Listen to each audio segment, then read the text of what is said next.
Hello friends जय जगन्नाथ। राति 9:30 होते गोटे ढाबार लगे सेठी आम समस्ते खाया जाइलु। तो दीपर खाई पेट गैस हो जाता मु खाइनी कि बैग रे फल अच्छी फल खाଇବା रातिर ये देखा बस देख बस भितर रातिर देखीदवा टे केमती देखा रातिर दृश्य देख केते सुंदर है बस भितर टा बहुत बढ़िया डिजाइन लाइट लगी ऊपर लाइट गुड़ा बंद अच्छी सब रातिर भी जदि चाहिए रीडिंग करने से छोट लाइट गोटे ऑन करें एसी पूरा कूल रोचे। तो वीडियो टे लास्ट पर्यटन देखु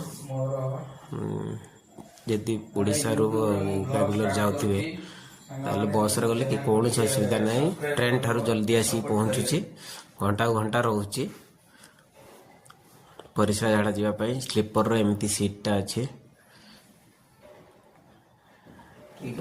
डाउन सीट रे तो बसिया सीट रे सीट मूविंग होची पछकू जाऊे टिके शोइला भाया।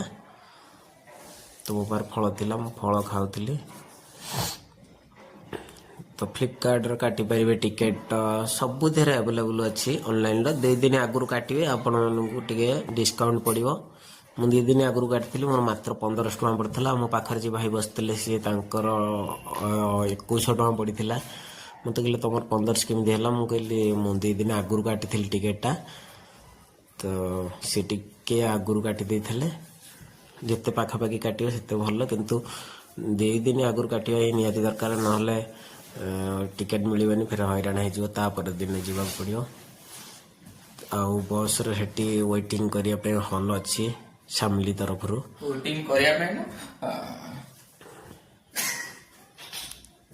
वेटिंग रूम अच्छी वेटिंग करें किसी असुविधा नहीं कि जदि भी असुविधा होई भाई को नंबर मेंशन करिए तमे कॉल करो। आबू आसी पहुंच गली तो बेंगलोर लगेज टा काढ़ी देले बाय बाय कर देली वीडियो टी शेयर कर दिया जो माने वीडियो जदी भल लागे शेयर करिवे। जय जय जय।